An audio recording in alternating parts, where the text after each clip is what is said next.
Welcome to the island with more cats than people. The island that's split into Greece, Turkey, and UK, and the island with the nicest beaches in the world.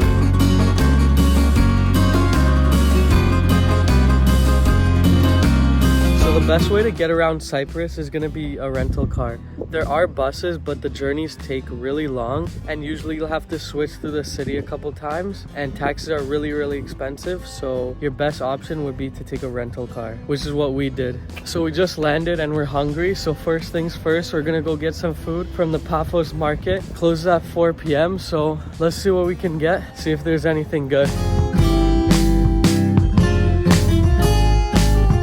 So update, the market is actually not a food market. It's a place to get like Cypriot souvenirs. So now we're going to this place right beside the market called Agora Tavern.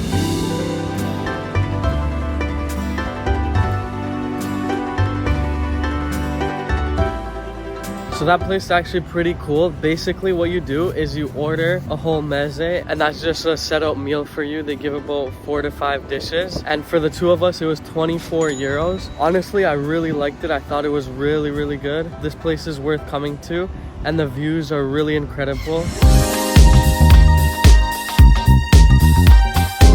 Paphos is a pretty interesting place. There's not really much to do here in the city. You have that one area by the market that's pretty nice, and then in Old Town there's absolutely nothing to do. This area has a lot of historical meaning to the country of Cyprus. It actually used to be the capital of Cyprus back in the 2nd century BC all the way up into the 4th century AD. But now we're gonna check out some more of the historical sites.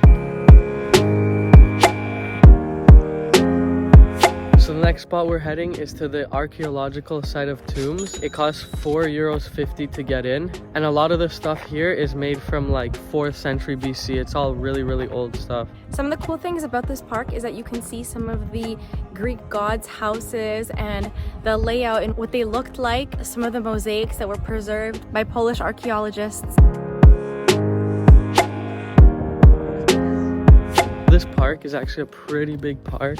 There's a lot to walk around. I'd say it's nice for just a walk through the city if you want to do that. Most of the stuff here is just a bunch of mosaics. So stuff on the floor, interesting stuff on the floor.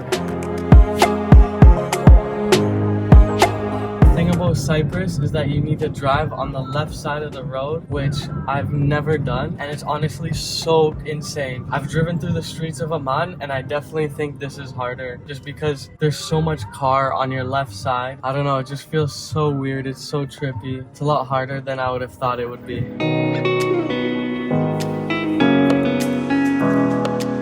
Next spot we're at is Aphrodite's Walk. We drove over here from Paphos, and it's probably the most popular spot on the island, and we're here to watch a nice little sunset. This is known as also the birthplace of Aphrodite, who is the goddess of love and beauty. And we came here for a nice sunset. Unfortunately, it was cloudy, so it wasn't that nice, but the colors are still pretty nice.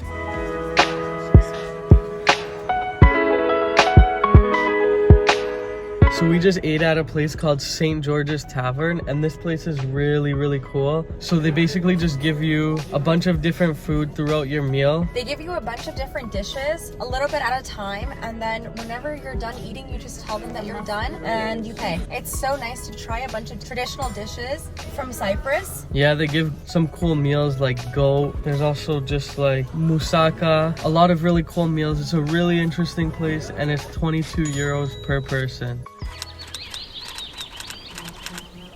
Starting off the next day, we drove to the other side of the island. It's about a 2-hour drive.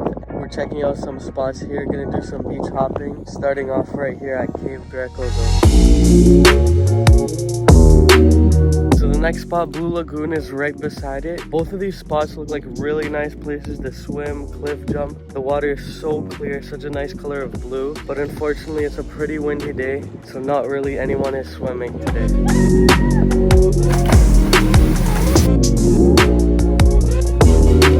So in this area there's actually a lot of really nice lookout spots, just caves overlooking the water.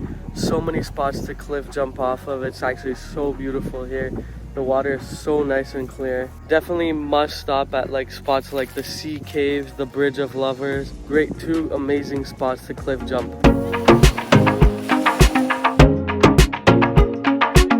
next spot that you absolutely need to go to is Nissi Beach. This beach is actually beautiful. The sand just feels like flour and it looks so nice too. It's honestly a must. It's probably the nicest beach here in Cyprus, and it's a great spot to just chill and just enjoy the beach life.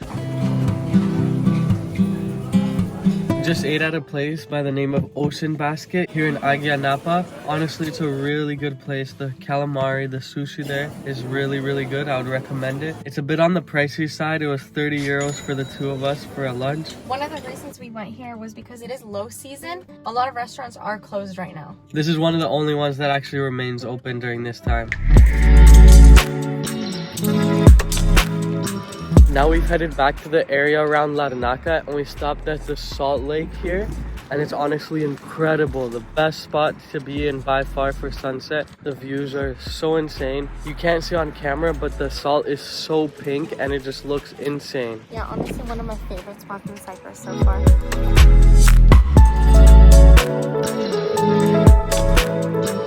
After that, we made it into Larnaca, which is definitely the livelier of the two cities, Paphos and Larnaca. And right by the beach, there's just a nice little amusement park here you can go to at night. It's mostly just a bunch of locals chilling there. And the whole beach walk is pretty nice here. The next place we're going is to the capital city, Nicosia. Please like and subscribe because it really helps me out, and I'll see you again in the next one.